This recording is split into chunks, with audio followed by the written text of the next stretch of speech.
Welcome to the Moffitt Method Podcast, where longtime strength and conditioning coach Tommy Moffitt explores everything from the art of coaching, improving performance, sports nutrition, and mental training. Now, welcome your host, Coach Tommy Moffitt. Welcome to the Moffitt Method Podcast, and I am your host, Tommy Moffitt. If you are listening for the first time, please take a moment to subscribe to the podcast and share it with your friends. For more information about the Moffitt Method remote speed, strength, and conditioning programs for teams, schools, sport organizations, and now our new one-to-one coaching program, visit our website at themoffittmethod.fit or email us at info@themoffittmethod.fit.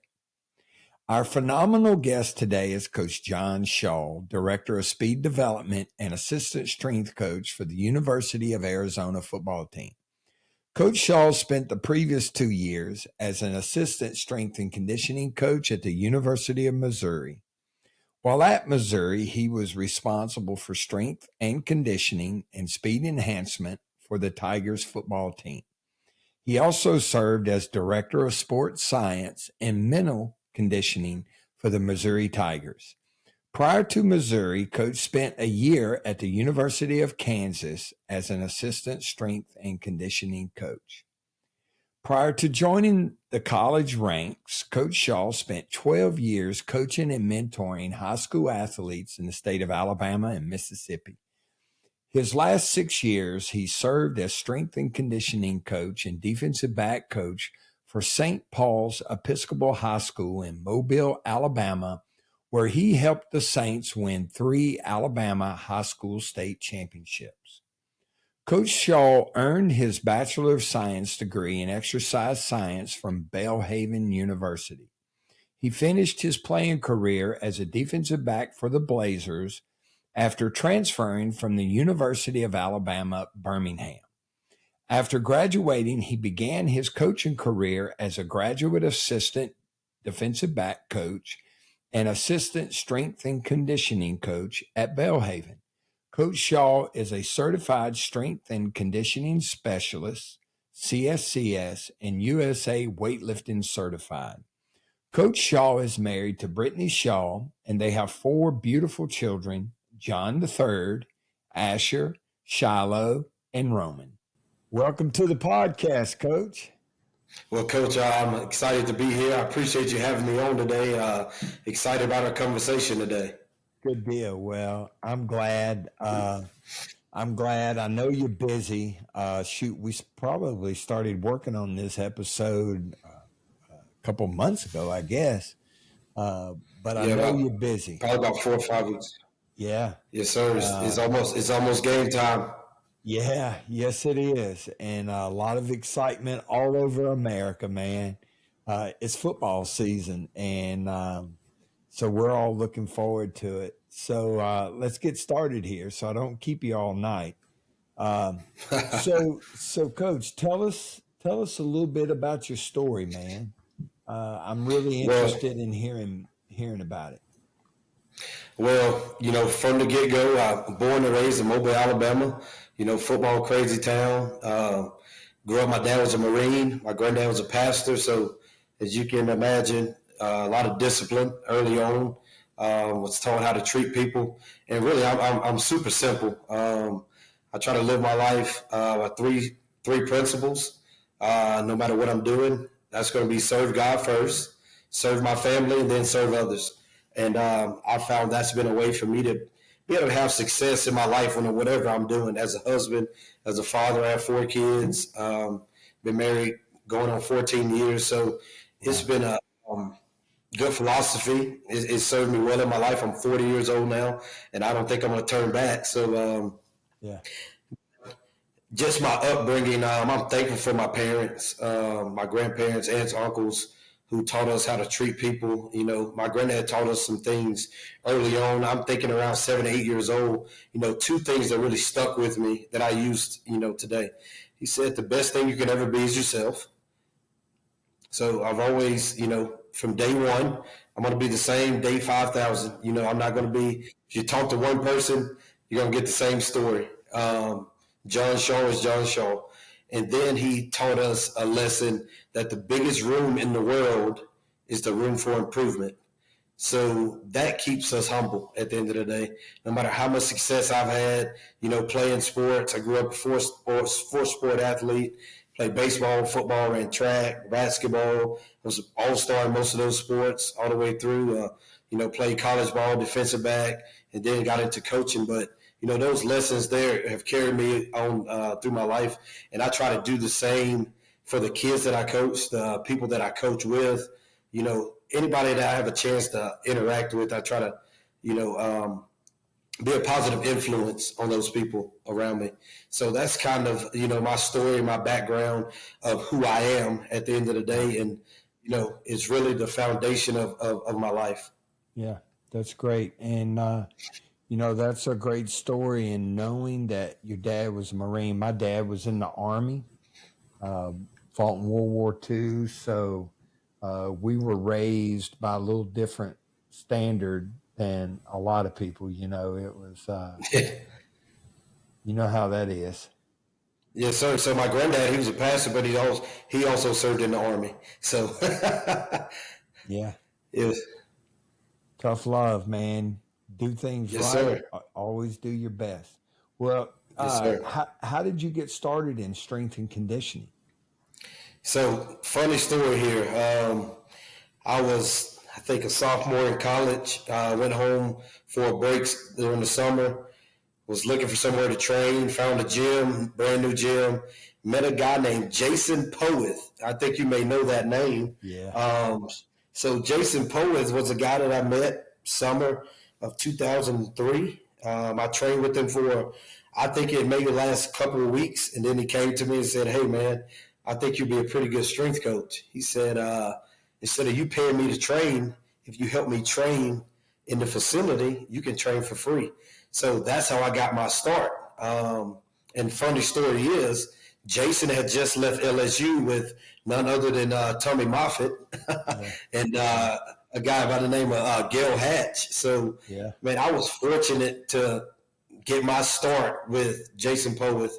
He's now at Alabama doing great things. He's super humble. So most people don't even probably know he's a strength coach. But I would tell you, and I think you'll agree, he's probably one of the smartest, one of the best strength coaches in the country. He's super humble, so you don't even know he exists. But I would put him up against anybody in the country when it comes to strength conditioning and training athletes. Yeah, he was in the first group of grad assistants that I was able to hire when I got the job here, and did an incredible job. Of course, met Coach Hatch, and so the guys, we used to joke, they would come to LSU to get their master's, and then they would go to Coach Hatch to get their PhD. Yes, sir.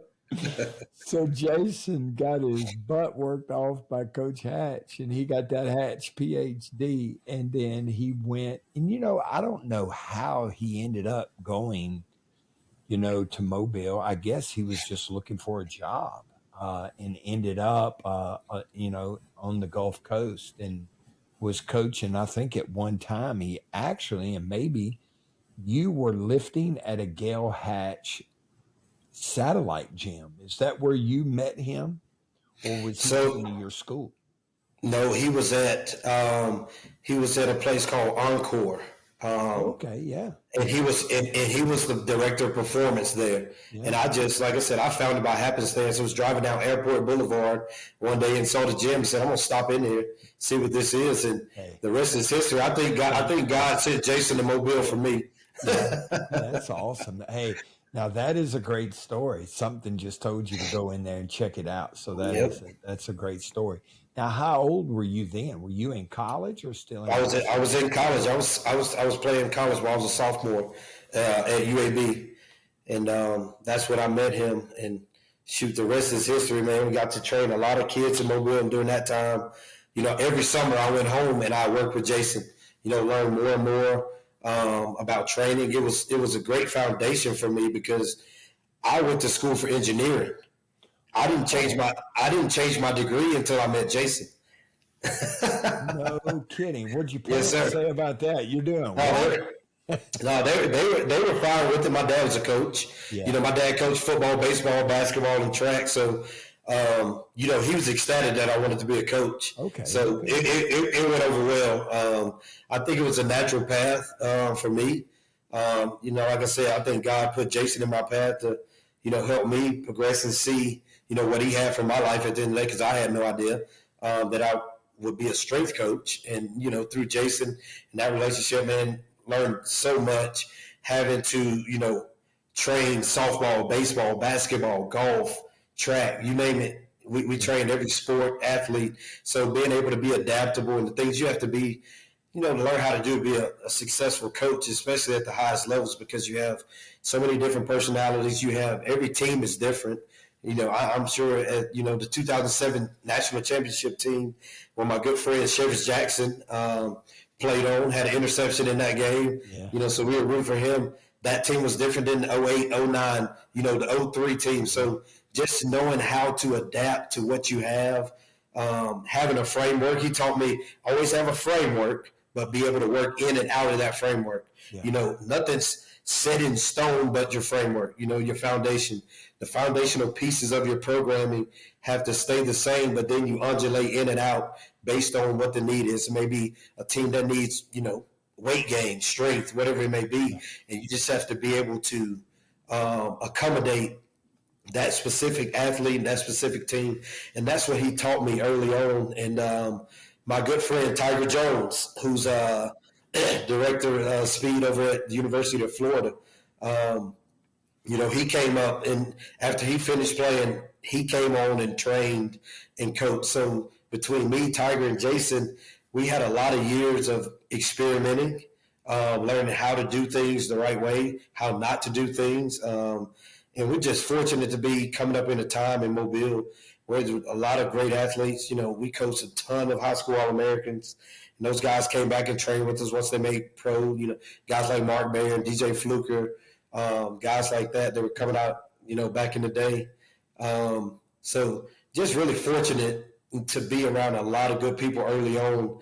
That's where I was able to learn a lot of good lessons and had a good foundation as I got into strength and conditioning. Yeah, and you sound like you know a little bit about the LSU Tigers.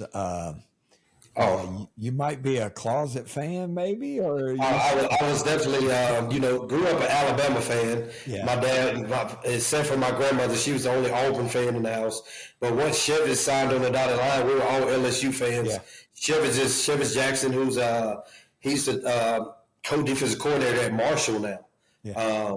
Doing really, really well. It's like my brother. At the end of the day, we grew up together in church, played the same part, baseball, basketball. You know, he's a few years younger than me, but that's my little brother. And once he signed to LSU, we were Tiger fans when he suited up. I remember some of the days I was bringing him and Jamarcus back. You know, from they come to Mobile on the break, I'd take them back to school. No kidding. You know, yep. So I spent a lot of time at LSU during those years when Shevich was there. Yeah. Just in and out, never really spent, you know, a long time where I was able to come in the weight room and hang out for 2 or 3 days. I come, you know, hang out 3 or 4 hours, maybe a weekend, and then head back to Mobile to work. Yeah. On their way back, they never complained about me, did they?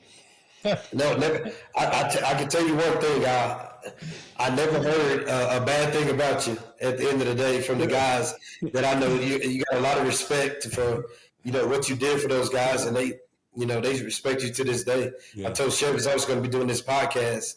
I told him I'd make sure and tell him you said hello. Tell you that he said hello, and he's doing really well. And I'm sure you're a big part of that at the end of the day, because that's when those guys get to college as freshmen, you know, the weight room, what we do in the weight room, I mean, we spend a lot of time with these kids at a young age, and we can have a big impact, negative or positive, on these guys. So I think you had a positive impact on him. And then, you know, my other friend, Carvel Jones, he's a head coach in Mobile at Cottage Hill Christian. So I was fortunate, like I said, to be around a lot of good people. We're super competitive. Me and Tiger right now, I tell him I got the fastest team in the country. We talk every week. We FaceTime. I want to see your GPS numbers. What are you running? Yeah. I told him if we put a 4x1 together, my 4x1 is going to be his 4x1. And of course, he says it's the opposite. So, we'll probably never get to see it, but it's fun to always compete. And we've been like that our whole lives. We've been together since we 7, 8 years old. So it's a long relationship, and it's competitive and it's fun, and it keeps you on your toes. Yeah, I spent a couple of days with Tiger this past spring, and he's passionate about sprinting. He's passionate about the sports sciences, and it's really neat that you two started out in this business at the same place, and that lets you know that the stuff that y'all were doing then was special. Because it's not a coincidence that out of that small gym in Mobile, Alabama, there's 3 collegiate strength coaches were there at the same time: Jason Poeth, Tiger, and you. And so that's not a coincidence. And don't ever let anybody try to tell you that it's a coincidence. It comes from hard work. It comes from experimenting, being committed, doing the work that y'all put in with those young men and those young women for that time. How did you end up? What was the path from there to St. Paul and then into coaching in college? What was that path? How did that all happen? Man, so after I graduated, I spent a year with Jason in Mobile. Then I had an opportunity to go back to Belhaven University. I finished my senior year at Belhaven University, played football there my last year. It's a Christian university in Jackson, Mississippi. Mm-hmm. So I got a call about a GA position to coach corners and to assist in the weight room. So I jumped on that. I went there for 2 years, coached corners and assisted in the weight room. And then after those 2 years were up, I got a call from a brand new high school they were opening up in Madison, Mississippi, called Germantown High School.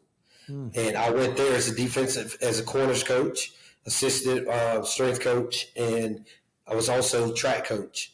So I did that for 2 years, and then God blessed us with a baby boy. And that baby boy came.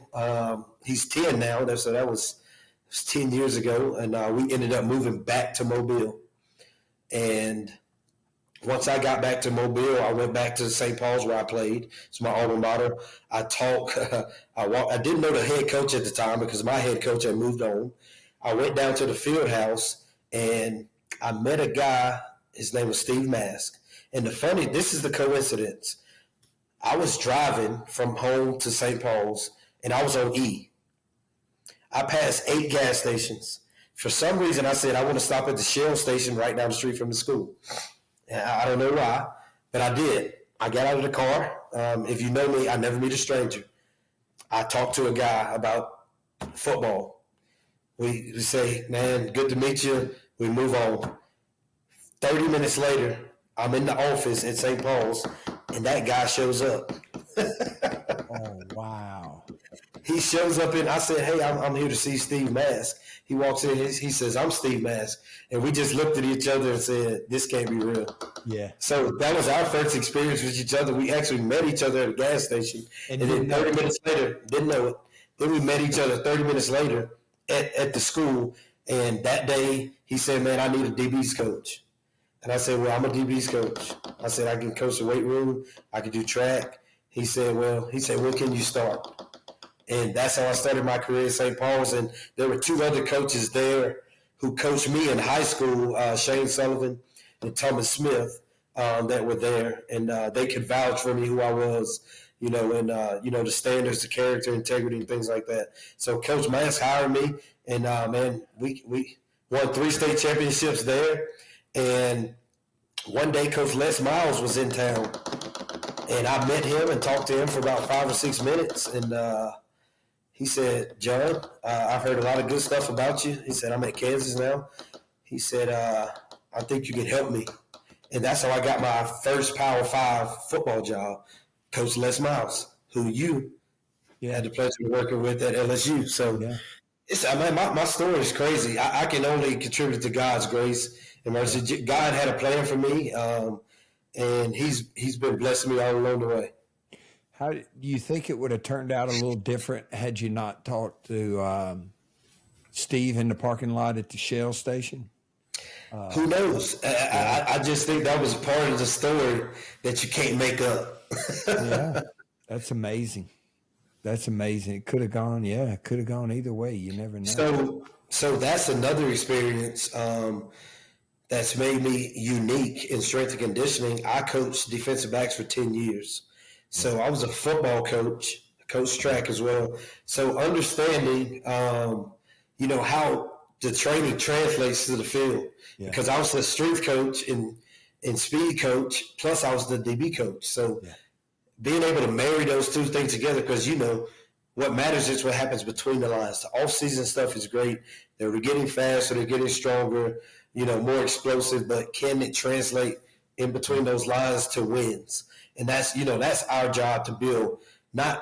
We use weightlifting, but we're creating better athletes and better football players. That's our philosophy, and not just guys that can throw around a lot of weight. These guys need to be able to move, backpedal, turn and run, need to be able to explode out of the hips in a way that's going to be conducive for their success on the football field, because that's what we're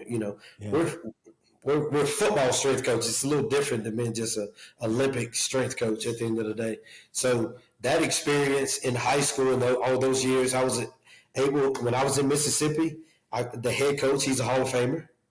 Steve Mask is a Hall of Famer in Alabama. So like I said, man, no man is an island. I always tell people I was fortunate to be around a lot of great athletes and a lot of great coaches, and it made me who I am today, and I'll never take the credit. I put the work in, but, I was fortunate to be around guys that knew what they were doing, who taught me the right way early on and gave me a really good foundation. How much of that would explain the success that you've had in coaching? Has there been a formula that you've used, or what do you attribute to the success that you've had coaching in college? First off, is those three things I mentioned earlier: serve God, serve my family, serve others. At the end of the day, that's my philosophy. That's what I do. On my way to work, God gave me this about 10 years ago. I'll say this out loud. I say, God, lead me to the people you need me to meet. Lead me to the words you need me to speak, and let your will be done in my life. That's how I start my day. And at the end of the day, my job as a coach first is relationships. The first thing I'm going to do with anybody, whether it's, if I meet you for the first time or I'm coaching you, is I want to build a genuine relationship to where you know that I have your best interest in mind, and I'm not here for myself, but I'm here for you. And that's what I think my successes come, because I go in that locker room. I have a relationship with every player in our locker room, from walk-on to superstar. And if you ask any player in our roster, I know them. I know their parents. I know their story. We each have unique relationships, because what I found is the relationship piece is what allows you to get your message across. Right. If you don't have the relationship, your message can be great, but it's not as effective as if you have the genuine relationships and the care for the people. Because I feel like I love what I do because I love the people that I do it for at the end of the day. So I love those kids first. And then, of course, if I love them, I want them to be successful in everything they do. And that's just not weightlifting. And you can ask any player on our team. I'm a life coach as well. I want those guys to be great husbands, great fathers, great in society. And I don't want to give them speed, strength, and all this, and then they get to the NFL, which a lot of these guys will play in the NFL, and their character and integrity gets them kicked out of the NFL. Now, that's a sad story to tell. So I always tell them, first things first, I want you to be the best young man you can be. If you're a man of character, integrity, guess what? You're not going to skip reps. You're going to give your all. You're going to listen to your coaches. You're going to watch film, because that becomes who you are. and who you are determines what you do at the end of the day. So that's my philosophy. Just relationships. That's been my secret to my success, I would say, in high school, in college, and just in my life in general. Yeah, they act a little different when they know that you legitimately care for them and who they are as a person more than just an athlete. They'll die for you. They'll move mountains for you. Yes, sir. And another piece to that is, and I know Tiger does this at Florida, I always made it a point to be able to do the drills better than my players. Yeah. And I'm 40 now, and I'm still holding on. Yeah. But when I get in front of them and I execute a drill, I'm going to execute it in a way to where they know, hey, this guy knows what he's doing. I get on the 1080 and I run, so they can see me hit 21 miles an hour. And I'll mess with them. I'll challenge them. I'll say, hey man, you're running 20 miles an hour. I'm 40. I can run 21. Anything to motivate these guys. I can't play the game anymore. I can't play at the level they can play at. But I tell them I got the best job in the world. I can talk and don't have to back it up. Hey, every time I walk up the steps, my knees hurt from the miles and miles and miles of running. Yes, sir. That I did. Because I was never built like a speed guy, but man, I did everything I could do to perform those drills the same. Yes, I led every running session and demoed them all, man. I know mine didn't look as good as you. I know that because I never run 20. I could jump off this house and I wouldn't go 21 miles an hour. But I tried.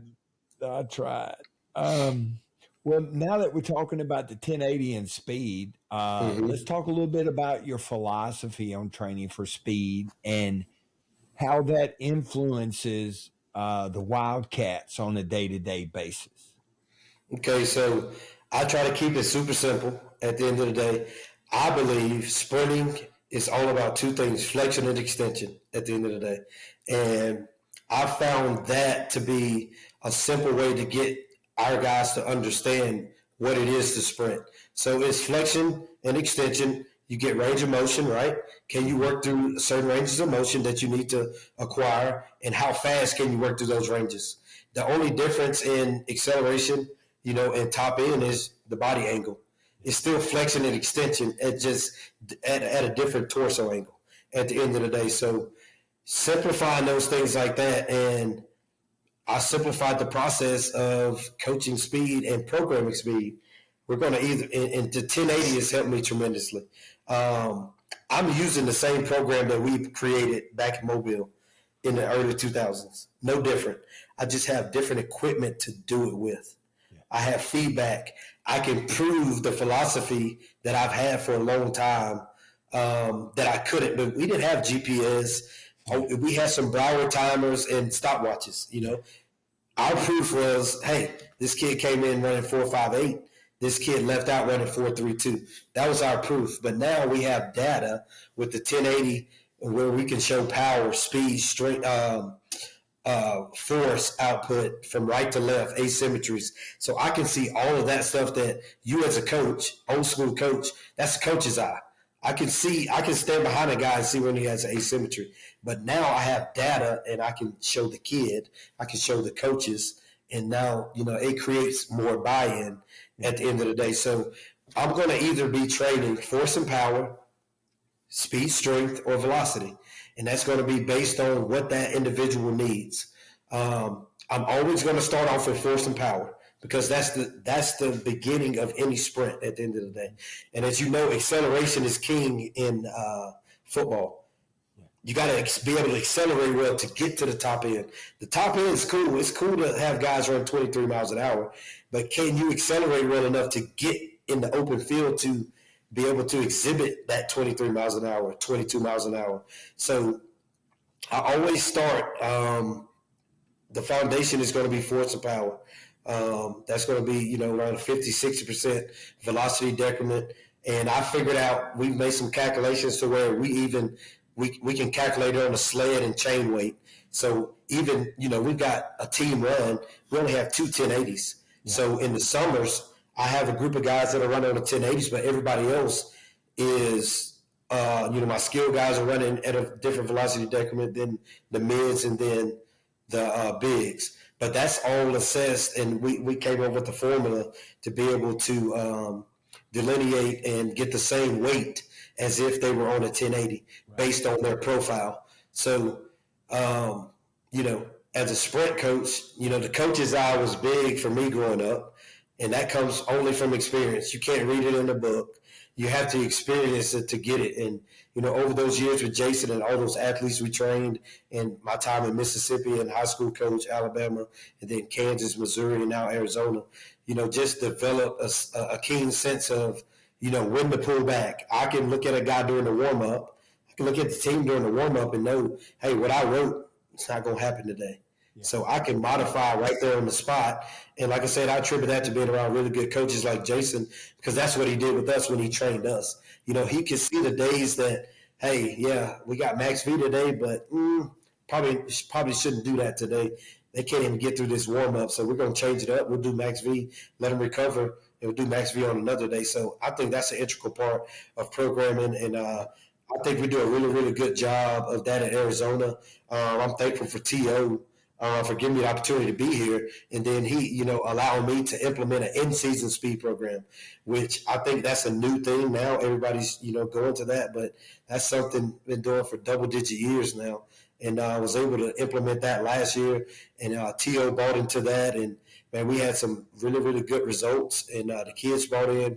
Our head coach, Jed Fish, has bought into what we're doing. And he's done a tremendous job of, hiring really good coaches. T.O.'s done a great job of hiring strength coaches. I can't say enough about, Trey Michael Mitchell, Cadillac. Trey Michael was down at LSU for some time. Yeah. You may remember that name. Yeah. But he does a tremendous job with our bigs. Yeah. So you call him Cadillac? Cadillac. That's Cadillac Escalade. That's my guy. That's my little big brother. Yeah. He's bigger than me, but he's younger than me. So he's my little brother, but he's bigger. But he does a great job with our bigs, and I've even taken him aside and I said, man, look, this can be a niche for you. Yeah. Like, start training with me.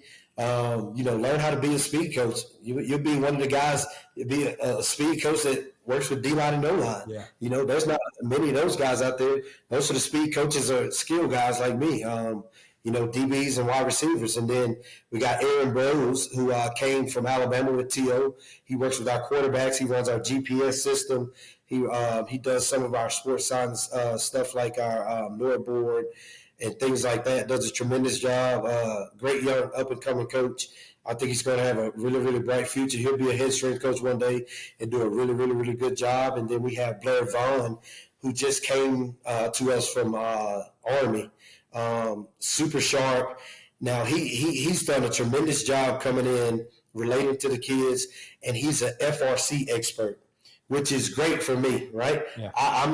I'm learning FRC, so I lean on him for FRC, and that goes hand in hand with what I'm doing, because there's certain positions kids have to get into to be able to apply the force, the amount of force they need to apply in the direction, in the correct direction. So we implemented our FRC is based on what we're doing that day, whether it's acceleration, whether it's change of direction, or if it's max velocity. And Blair's done a really, really good job complementing what we write in our speed program, because, I can cue a guy all day to get your knees up. But if he's not capable, he doesn't have the mobility, he doesn't have the strength in that range of motion, you can scream to you blue in the face. It's not going to happen. So not only just cueing things, but seeing things in the session and then being able to go back and backtrack and get with Blair and work on those things in the weight room, in the warm-up. He'll implement some things in the warm-up, where we see fit, where we may struggle. We're able to put those things in and build a complete program. So like I said, no man's an island. All those guys are an integral part in what we do at the University of Arizona, what T.O.'s programming in the weight room. That's going to go hand in hand with the speed program. So it's really an effort from everybody, every person on that staff. is doing a tremendous job at what they're good at, and we've come together, and I think we have a pretty good team, and our kids have adapted to the training, to the stimulus, and we had a really good off season. And man, I'm just really anxious to see what we look like between the lines, because like I said, you know, that's all that matters. And at the end of the day, that's what we're here for, to win football games. Yeah. So let me ask you, I want to talk about Jason for a second, because how much time, because Tiger's got the 1080 at Florida and Jason loves the 1080, man. I remember like it was yesterday, the first time that he got to work with the 1080, he called me up and he's like, hey, you know how he is. Hey, have you heard of the 1080? Yep, that's him. Man, I got to work with one today. And, you know, now, I mean, I haven't talked to him much because they're in camp too, but, you know, he and I probably talk once a week. There are times where, you know, we'll go a week and we might talk 3 times a week. And he loves that 1080. So how much time do you think you spend talking to him and Tiger, T.O. there, and others about what you're doing and bouncing those things off of one another on a weekly basis? So, of course, me and Tio and those guys at Arizona, we talk, I mean, on a weekly basis about, you know, different things. And I experiment on the 1080 a lot on myself. So a lot of the protocols that we've come up with are things that I've done for, you know, 2 or 3 months. And then I say, hey, look at these results. This may be something we can implement to be able to get these guys to do X, Y, and Z, you know, maybe struggling at something. So any protocol we come up with, I experiment. And me, Jason, and Tiger, I FaceTime Tiger and talk to Jason. We talk every week at the end of the day. And you know, Jason, he's a mad scientist. He's really a genius at the end of the day. Some of the stuff he comes up with, and I lean on him just like I leaned on him when I first started. If I got a question, he calls me with questions. I'll tell him what I'm doing, and we just all experiment. Tiger does something different, and we just all come together, and we have something to share. So everybody brings something to the table from a different perspective. Tiger's in Gainesville, he's got different athletes, he's got different needs, so he's doing a different protocol. I'm in Arizona, I have a different need. Jason's in Alabama. So between those 3, we come together because, I mean, we're family at the end of the day. Yeah. Jason was in my wedding. I don't know if you know that. No, I didn't know that. Yeah, see, Jason was in my wedding, so, I mean, we're family. Tiger was in my wedding. That's awesome. So we always come together and bounce ideas off each other, experiment. And so that's been a way we've been able to stay on the cutting edge of things, because, you know, I think this is the front end of all this stuff. Everybody's going to be doing it. But at the end of the day, I think last year, the University of Arizona had the most individualized speed program in the country, because every single run we did was an individual run on the 1080 in the weight room. So we did it in the weight room. And we do it on Tuesdays. So like I said, I was fortunate Tio will let me do that. And another good friend of mine who's helped me tremendously, I met 4 years ago, and me and him we hit it off, and we talk every week. I had no background in data and sports science. When I met Les Spellman 4 years ago, he knew a ton of that stuff. So he's been able to help me tremendously be able to build. He's built up for us a athlete management system to where all of our data can go into. Now my programming is a lot better because I can see all the red flags you see as a coach. Now it's on the screen. Like, we can pinpoint, hey, we need to pull back. We need to do this. We need to do this. Hey, whatever it may be. So the coach's eye is still important, but being able to have that management system and be able to see how guys adapt to different stimuluses, as far as, I mean, you can individualize a session based on, you can look back and see, how did this guy adapt to this 4-week block? How did he adapt to this 4-week block? Now I can look and see, these 25 guys adapt better to this block. these 30 guys adapt better to this block. And now we can program and train guys to be at their optimum, where they need to be trained, where they're deficient, and not just a one-size-fits-all. So I think the 1080 and, like I said, the athlete management system with our GPS data, our 1080 data, our NOAA board, our Kanga Tech, all that stuff goes into, man, it's been tremendous help with me to help me be a better programmer, and to learn that data side of it. Because, as a coach, it's hard to be able to, I was typing all that stuff in. Yeah. And I told Les, I was like, man, is there an easier way for me I was like, I don't have time. I got to coach. I don't have time between groups to go type this data in. I'll be up here to 12 o'clock, and I got 4 kids. And I don't want my wife to kick me out of the house. I got to go home. So he's like, man, look, I'll help you out. He's one of my really, really good friends. He said, man, I'll help you out. He said, I'll help you with this data side. He said, you're great at programming. He said, but I'll help you with this data side, and we'll see what happens. So last year, we brought him on in season, and he helped us with all our data. So once I did all the runs for the day, I was able to get it to him, and he was able to get it to us so we can look at it as a team and make sure, our guys were where they needed to be. We can look at the games when we had, high contact loads and all of that stuff, and be able to implement the program in the weight room, whether we need to pull back or, hey, we didn't get enough of this stimulus. Boom, we need to ramp it up. So either way, it can go either way. But, being able to have that's been a big help. And Les has been tremendous in helping us do that. He's going to help us again this year. Yeah. Created a great system for us, man, and we love it. And like I said, he's one of my good friends, and I talk to him every week. He's got a lot of knowledge. And like I said, I admonish coaches. I would tell coaches to find guys that iron sharpens iron. Find guys that are doing things well, and meet with those guys, talk to those guys, share ideas, and try to be a better you at the end of the day, because that's what it's all about. I'm not competing with Tommy Moffitt. I'm not competing with Les Spellman. I'm not competing with Tiger Jones. I'm competing to be the best John Shaw possible. Yeah. I got to be a better John Shaw in 2023 than I was in 2022. And that's what I'm searching for. And you're only going to do that because people make the world go round. At the end of the day, so find you a good group you can bounce ideas off of. Find you guys that can mentor you and tell you when you're going the wrong direction. You need that at the end of the day. That's how you grow. And Jason Jason made sure if we were going the wrong direction, he's going to let you know. Yeah. So learned a lot from that, doing things the wrong way. Too much volume. Too little volume. So through experience, you learn what's just enough. What's the optimum dosage that you need to expose these guys to for them to be efficient sprinters and efficient movers on the football field.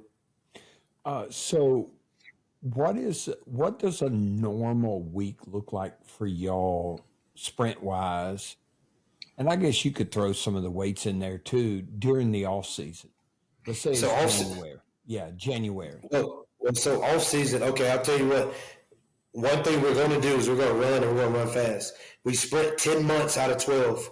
10 months out of the year, we're going to be sprinting. We have off time in May, and then, you have the little December time where you're down a little bit. But 10 months out of the year, we're going to sprint. So during the off season, January, leading up winter and spring, we do our max V work on the front end of the week, and we do our acceleration on Thursday. So max V is on Monday. And Tuesday we come back, we have change of direction. Wednesdays is going to be our, recovery / tempo type days. Thursday is going to be our acceleration, and then we're conditioning, on Friday, toughness, figuring out how to get these guys to push themselves to the point to where they don't think they can make it, but they do at the end of the day. Touching the line, we call it touching the line. That's what our guys say. That. They say Tio's going to touch that line. So we touch the line on Fridays, but what we've done is we figured out how to get on our sprint days a lot of quality sprints. We do our warm up. We start off with our in our warm up with our trunk activation. Then we move to our dynamic flexibility, dynamic mobility. Then we get into our SID drills. And then if we have a complex, whether it be wall drills or something that's, going to prime us and put us in position that we need to get in for that day, whether it's max V, wall drills, whether it's, med balls, whatever it may be, we'll do that. And then we get into our sprint work. We make sure we get ample rest because, recovery is key in sprinting. You want to get, quality reps, and you want to get full recovery, because to run fast, you got to run fast. And you can't run fast when you're tired at the end of the day. So, but we also have our days where we're doing our speed endurance type deals where we're running fast, but we're not, it's not a day where we're looking at max velocity. We can get a little more conditioning in on that day, on those days.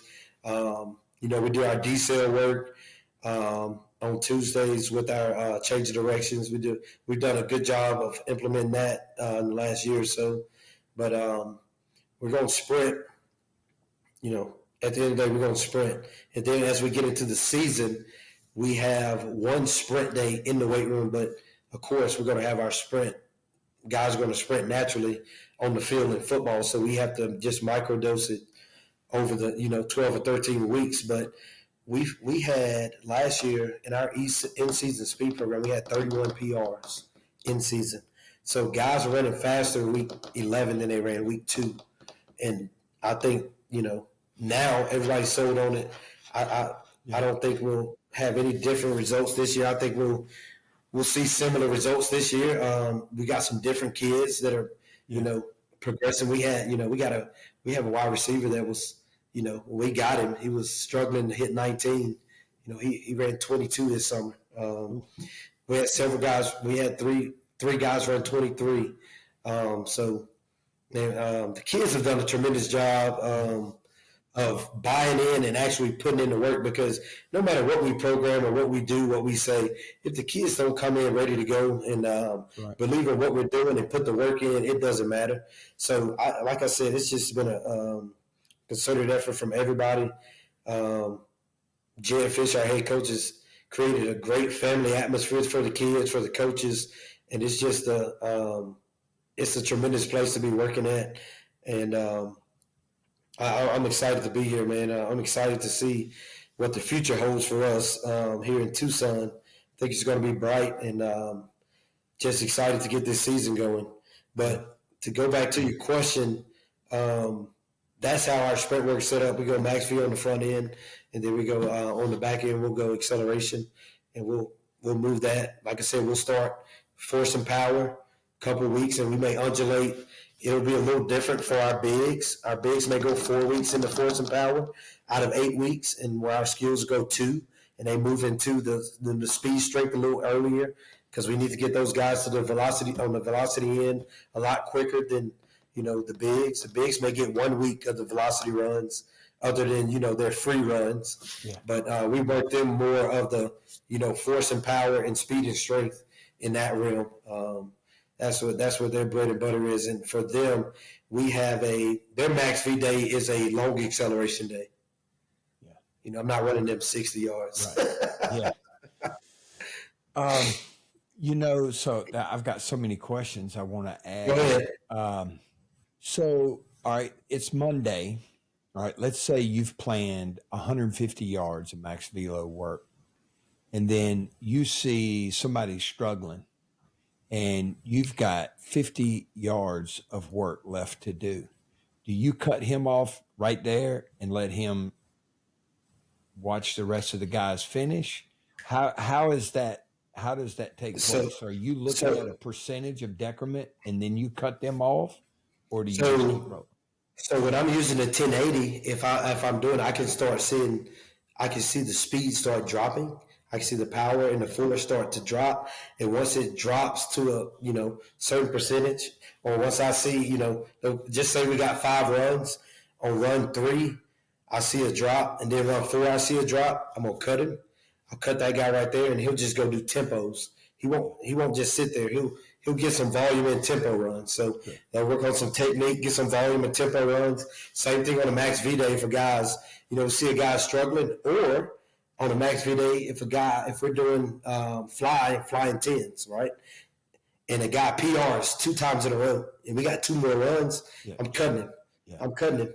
Hey, he's going to go over there in that lane with another coach, and he's going to get his tempo runs, get a little volume, just make sure he may go over the volume of sprint work that we'll get. He may go get 2 or 3 tempo runs. Yeah. But we try to be super cautious because, when you run fast, you got to be super cautious, especially when a guy PRs and hits something his body's never felt before. And then he tries to go and do it again, and his certain nervous system's fried, and he just gets out of position, and, coordination's not the same, and then he gets hurt, and then you look back and like, man, I probably should have cut that guy. It wasn't worth it. So, man, we're super cautious on that. When we see guys PRing all over the place, we'll cut them. If we see guys struggling, we'll cut them and modify some things. But that's been our philosophy, and we've been able to stay fairly healthy doing it that way. So we're going to continue to keep on that track.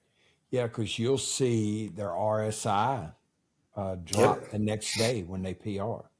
On the first place, Yeah, it fatigues the central nervous system, and you'll see it. That's cool. All right, now when y'all are touching the line, those distances, are they different by position? Do y'all break that up, or is everybody going to bite the bullet? No, it's usually set up different. It depends on the time of year. If it's a shorter run, if it's a shuttle, if it's a short shuttle, it's going to be different. But, I may have my, skill guys running, we run 60s, 70s, 80s. The bigs only get up to 40s. Yeah. On those type runs. We do speed weaves. Our bigs will only get up to about 45 yards, to where our guys skill guys get up to 60. So, what's a speed weave? Is that like a serpentine run, or? Yeah, it's just a curve. Just a curvilinear run. Yeah. Okay. Yes, sir. Yeah. Good deal. So, all right. So there's so much data, so many different drills and skills associated with sprinting, and it's at your fingertips every day with social media and all of that.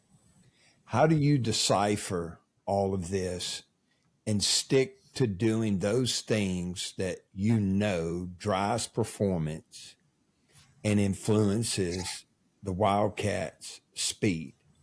How do you digest all of that?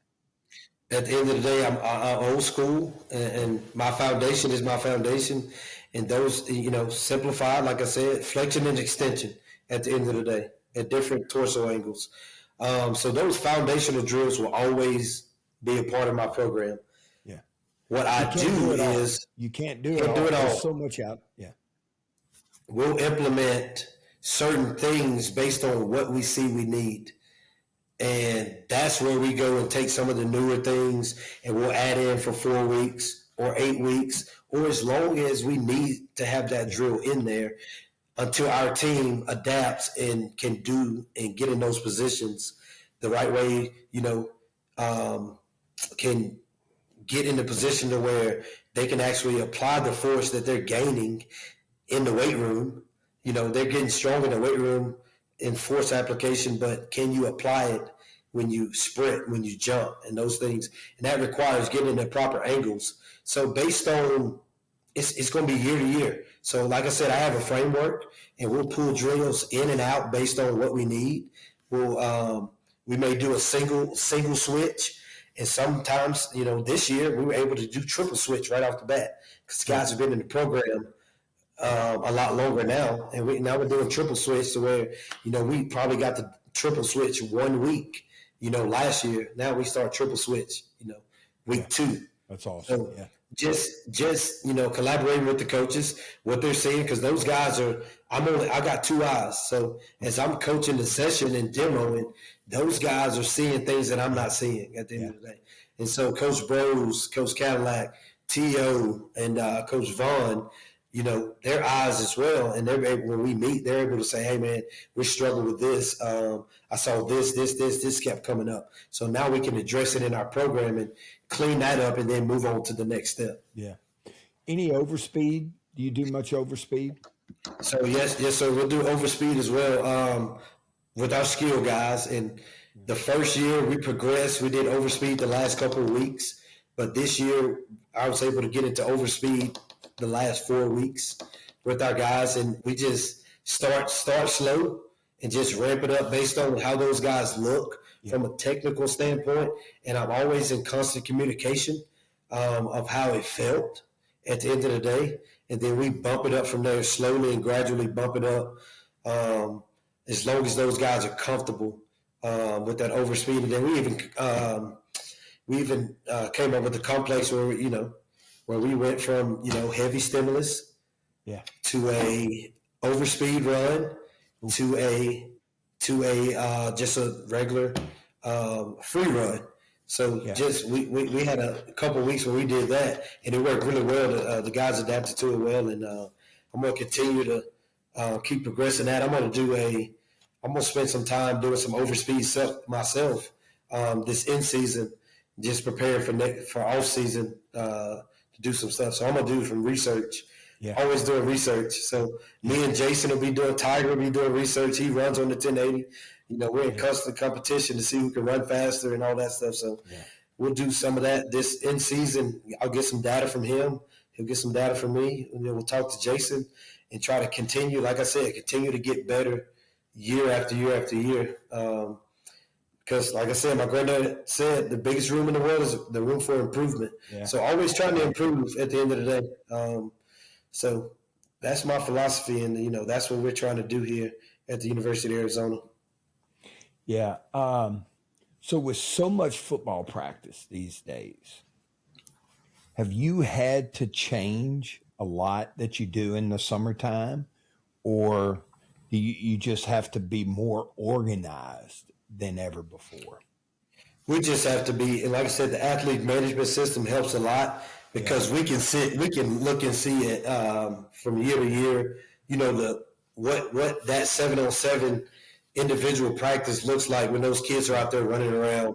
We can see the volume they're getting, and we know with our sprint work, hey, they get a lot of volume on Tuesdays. So our sprint work is going to be done on days outside of that day when they're getting the most volume. So on the lower volume days, we're going to get our sprint work. On the higher volume days, we'll do things that like tempo runs. That's not going to tax the nervous system and things like that. So just having that data and that information, we're always able to program and make sure that we are putting our guys in the best situation possible and not putting them in a position and just trying to mitigate risk. You can't prevent every injury from happening, but you can try to mitigate, the risk of having certain things happen on a continuous basis. So, and I think, having that data, having a structure and a framework has really helped us be able to mitigate a lot of the things that, I think you see in strength conditioning when it comes to sprint work and when football starts to be able to, starts to take over. And when football starts to take over, we just have to adapt because that's what they're here to do. That's when they're here to play football. And so when that takes precedence, we make sure we microdose and get the stimulus that they need to hit on a weekly basis. And, we make sure they hit that 90-95% every week and we move on. What kind of GPS do y'all use? Catapult? We have Catapult. Yeah. And Coach Bros runs that for us. Yeah. I was going to comment earlier, you were talking about the family, the coaching staff and the kids, so when I was looking at y'all's website, y'all have, I don't know how much Teddy Bruschi is there, but he is one of the greatest. He's one, I remember watching him play for Arizona, and then Chuck Cecil and Ricky Hunley, who are two guys that, those three guys are three of the best football players to have played the game. And they're all on y'all's staff there, man. I did not know that because I always like looking at staffs and see if there's guys on there. So I saw Trey was there. But then I saw that Teddy Bruschi was a special assistant to the head coach. And then I saw that Chuck Cecil was your secondary coach and Ricky Hunley was the D-line coach. Those guys could play the game, man. Right. You've got those guys in the building all the time. Something's great's got to come from that. I'm telling you, like I said, and that's, kudos to Coach Jed Fish. He's created a great environment. He's also really great people. I mean, you never know who you're going to see in the building. Coach Fish is well respected in college and in the NFL. He's done a tremendous job. Super sharp, super relatable, easygoing, easy to talk to. Treats people the right way. Treats the kids with tremendous respect. It's always family first. He's a head coach. My kids in the month of June. My kids, every Friday, my kids are eating at his house. My kids are swimming at his house. So he treats my kids like he really treats my kids like his kids. So this is a unique environment, and having Ricky Hunley and Chuck Cecil, on staff, legends here, is a big plus for us. They have a lot of knowledge. They're really good guys. They're really good people, and it's just it's a great atmosphere here. And you have Coach Jay Richards, our corners coach. He does a great job. I work a lot with him. Coach Casey, who's our wide receivers coach, one of the best wide receivers coaches in the country. I work alongside with him because I'm responsible for DBs and wide receivers. Good. That's tremendous because I try to be an extension of those coaches. So I talk with those guys and say, hey, look, what do you see these guys need? It's not what I'm going to program around what you guys see they need. If the DBs need this, hey, we're struggling with this. So all off season, we're going to need to, make sure when it comes to fall camp, those guys aren't struggling with that movement pattern, tight hips, where the tight ankles, where it may be in the line, or, the O-line, he's got tight ankles, whatever it may be. He can't bend. So all those things, we got to be extension of the football coaches, and we meet with those guys and make sure that we attack everything that those guys need from a standpoint when they're on the football field trying to perform. What they're here to do is play football. And, you got Coach Akina, who came over this year, a legendary DB coach who's working with us now. You got Coach Brendan Carroll, Coach Carroll's son, who's a tremendous O-line coach. You got Coach Nansen. You got Coach Kafusi, who work with our linebackers and D-line. So we've got a really, really good lineup, and that all goes back to Jed Fish and, his vision for this program. He's really created a lot of buzz and a lot of excitement in Tucson for the University of Arizona football. And just a great man overall. His wife is great, does a tremendous job with the wives. My wife feels at home. She does a lot of stuff with them. They go out to dinner. They do things at the house. So it's just a really true family atmosphere. And I think that's important in today's times. It is. I think that's lost art. At some places it's work. But understanding, family, if you're not taking care of family first, it's hard to be successful over the long term. You may have a couple good years, but long-term success is going to be, people make the world go round. If you can create a family atmosphere where everybody in that building knows that, everybody's got their back. And, I can talk about our AT staff, Kevin Kikugawa, who's our head ATC. You got Miss Liz, who's on that staff. You got Josh, and then you got all those guys that help us return to play. We work hand in hand with them. Paul. So all those guys are a tremendous help in what we do, because our speed program is also tied to how can we get a guy back after an injury. So I work hand in hand with those guys, putting together programs to be able to get guys back from injury or nicks and bruises. Hey, this guy tore his ACL a year ago. We have data on where he was before he tore it. We create a program, and we're able to show him, hey, look what, you're better than you were before you tore your ACL. And, after an injury, that mental aspect of the comeback is the toughest part. The physical part comes back way before the mental part of that. So our ATC staff and Kevin and his staff have done a tremendous job with our return to play, making sure guys are recovering. Our nutrition staff, making sure guys are hydrated. It's hot in Tucson. So if guys aren't hydrated and doing the right things, putting the right fuel in the body, they can't come out and sprint in 115-degree weather. So it's a team effort, man. And like I said, everything I've done here, every success I've had is attributed to the guys, the people around me in my past and now in the present. So, you can say, hey, man, you're a good speed coach, and I say thank you. But I say I've also got a tremendous staff around me, from our head strength coach to our assistants to our ATC staff to our head football coach, who's always, hey, how they running, how they looking. Our football coaches, hey, what do we look like? So everybody in the business bought into what we're doing, and it makes my job easy at the end of the day. And one of the, while you're talking about the staff and all, the reason it's like that is because your head coach is a pro. And right. He's a pro. And it's different. When you're working for a pro, it's different. Yes, sir. And because I've heard nothing but good things about him. Nothing but good things. And that brings up another thing, being a pro. I've had the opportunity the last summers to work with a couple of pro teams at the end of the day. Last year, I went and spent the month of May with the Green Bay Packers.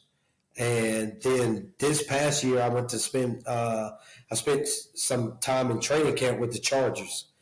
And, that was a great experience in Green Bay and there with the Chargers, being able to see how the guys at the top do things, how they operate in the weight room, the efficiency, the detail in their programming, no stone unturned. Everything is accounted for, every second of the day on that football field, from transition to special teams, whatever they have doing, the transition was seamless. Seeing the schedule, being able to see the schedule that they have, that's from 6:30 to 8 o'clock at night. And that's been the good thing, because I've been able to come back to our team and talk and say, hey, guess what? The program that Jed Fish has created is the same program that you're going to go into when you're playing in the NFL. Yeah. So you aspire to be a pro, and that's our motto, be a pro. It's a system that he created. And everything he does is about helping these kids be not only professionals in the sport, but professional people. Yeah. Professional young men at the end of the day. How you walk, how you talk, where you go, how you dress, all those things. He harps on all that stuff. And it's great to be able to go spend time in NFL camps and then come back and say, hey, guys, guess what? They have the same exact fall camp schedule. We're doing the fall camp schedule that their training camp, exactly what it looks like. Their scrimmage looks just like the scrimmage we're doing. So that creates buy-in to what Coach Fish is saying, because, you gotta be able to prove it. And, I think Coach Fish has been able to prove, what he can do. And, not only, in the wins from year 1 and 2, and then just in how he's recruited, guys to Tucson and how that's improving. So all that stuff goes hand in hand. And, I've been fortunate that T.O. and Coach Fish, allowed me to go. And I missed a couple of weeks of our fall camp to go do camp there. But that just shows how important Coach Fish thinks it is to be able to have guys go to the highest level and learn. And I was even able to, spend some time. I did a speed presentation with their strength staff on how we do things in Arizona. And I also did a presentation to their athletic training staff. So being able to do that and go speak to those guys and have them listen to literal me, it was a tremendous experience to be able to do that as well. So I thank God for, the people that he's put in my life and just the tremendous opportunities that he's given me. I'm sitting here talking to Tommy Moffitt, who you were the first college strength coach that I ever knew by name because of Jason. And that was back in 2003. And 20 years later, I'm sitting in my living room on a podcast talking to you. So God's been good to me, and I'm thankful, and I appreciate this opportunity to sit down and talk with you. And I'm sure we'll be talking, for years to come from this moment forth. We'll have a relationship, and I'm thankful for that. Good. I appreciate the kind words. When you get my age and, you just cherish every moment that you get to spend talking training. I spent 30 plus years, on the floor and outside. And it's not a switch that you can easily turn off when you're passionate about it. And, right. So I'm blessed to be able to sit and talk to you as well. I haven't kept count. I don't even know how many episodes we have released, but every one of them has been a strength and conditioning clinic for me, and it's my way. And I tell everyone that's the thing I miss most about coaching is the amount of time that I got to spend with the players and with the staff talking training and experimenting and going over things. I loved it. I still love it. And, the games, the games were something that were beyond my control. I never called the play. Never ever called the play. I got a penalty one time in a bowl game. I got a penalty, but never called a play. So the games to me were something that I had no control over, and whether we won or lost, it didn't change how I was going to be the next day. And I tell people all the time, if you accept responsibility for all the wins, you better accept responsibility for all the losses as well. And that's the attitude that I had. And I had a role to play on that team, and that was to be the speed, strength, and conditioning coach and a dad and a father and a brother to a lot of different people. And that's the part that I miss more than anything. I can watch the games on TV. I'd probably rather watch them on TV now because it gets late. But I got one question. We're running out of time, but here's what, can you talk about kids today? Can you talk, or what would you say is the most important thing about coaching kids today and athletes? Honestly, I don't think it's changed as far as the formula. I just think they're exposed to a lot more things, a lot more information that you have to sift through to be able to, get these guys to buy into what you're doing. And at the end of the day, it's the relationships. I'm telling you, it has not changed. These kids are just as passionate about the game, but they have different personalities. They're exposed to different things. They have different distractions. I didn't have distractions of, people on the internet talking about me and doing all this stuff and social media and Twitter. And so they have a lot more distractions than we had growing up at the end of the day. So just being able to relate to the person, because they're all different at the end of the day. And what helped me a lot is I was a high school coach for so long. Yeah. So a lot of these kids that I'm coaching, they were just like my kids back when I coached at Germantown High School and St. Paul's High School in Mobile, Alabama. Yeah. They're exactly the same. So they still want to know you care. And if they know you care, they'll run through a wall for you. It takes a little more time and a little more effort. Back in the day, coach said, get on the line, run fast as you can. They just did it. Hey, we got 5 sets of 10 on bench. We got 5 sets of 10 on squat. We got 8,000 pull-ups. They said, sir, yes, sir.